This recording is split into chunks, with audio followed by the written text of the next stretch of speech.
Hey guys, this is Tim with BleepinJeep.com. I read a few comments on YouTube and BleepinJeep's Facebook about wanting to see a walk around of my Jeep. So this is my white Jeep. I have two Cherokees right now, but I'll show you this one today. And I gotta be completely honest with you, I really haven't done anything to this Jeep. I got it basically as it sits. I traded my 85 Toyota pickup straight across for this Jeep as you see it here. This Jeep sits about 6.5 inches over stock height. It has a rough country Y-Link long arm set up on it right now. The front coils are rusty 4.5 inch coils with a 2-inch spacer, and the rear leafs, I'm not sure what they are, but they're probably 4.5 inch lift leafs also, because it has 2-inch blocks underneath them, and that puts it up to about 6.5 inches. And it came with these 33-inch MTRs. That's actually a 16-inch wheel that they're on, which I don't care for, but they measure out to 33 by 1250s. I've got plenty of room for bigger tires, so I have a lot of plans with this Jeep, and one of the first things will be some 35s and 15-inch wheels, probably KM2s. That's what I'll be going with.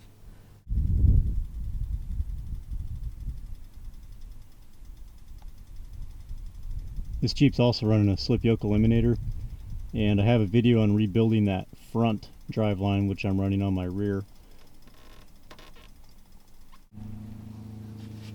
Also came with these JKS quick sway bar disconnects for the front, which are pretty nice.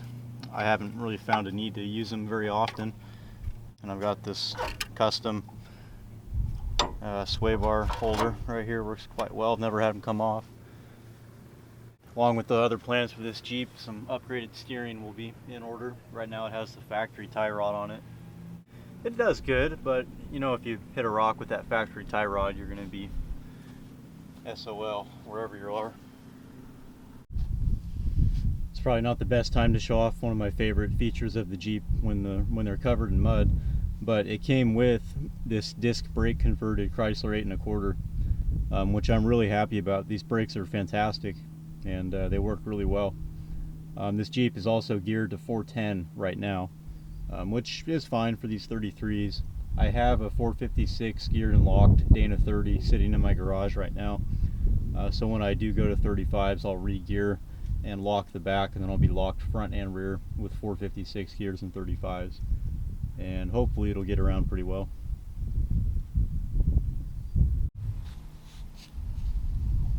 It also came with this really nice tire carrier bumper. This is a worn bumper, and I'm really grateful it came with it. It's nice. Something that bugs the crud out of me though is that this tire isn't centered on the bumper. It actually sits over here, which is fine if this was a right-hand drive vehicle. If you were to look over your shoulder, you'd have this whole section of the window for visibility for switching lanes or whatever.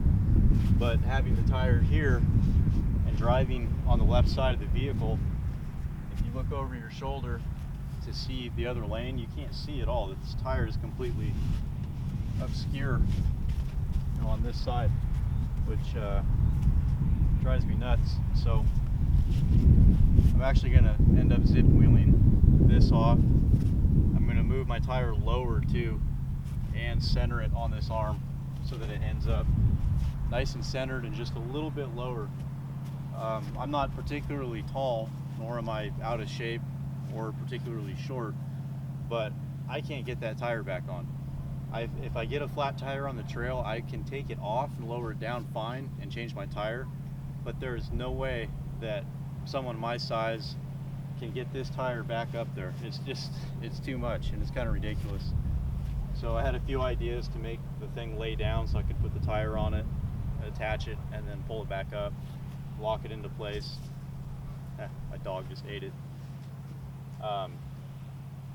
But I think what I'm going to do is, because it'll be easy, is I'll put this in a saw and cut this, that, and then put it back on and re-weld it to this arm, and that should suck everything down a few inches lower, which will help a lot.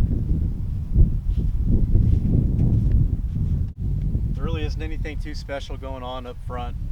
This is just a factory bumper missing the plastic end caps that they put on the 97 to 01s, and it's got some kind of a brush guard on it with some hella lights that are hella dim, and I'm actually be replacing those with some LEDs when I'm able to. Coolest thing going on up front are probably my custom holes that I drilled, and I did a video on that, so check that out. The other cool thing going on that I'm proud of are my $5 fender flares.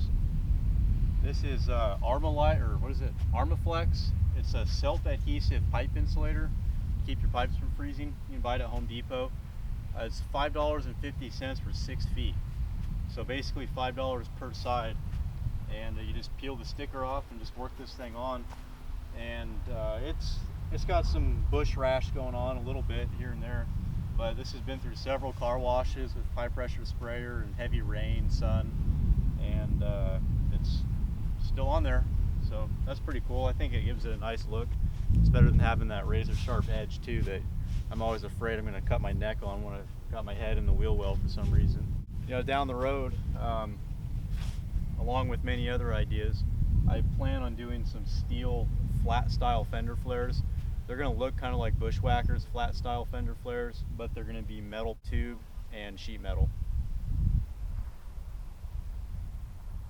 All right, let's go drive.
Well, as you can see from that, obviously it needs lockers.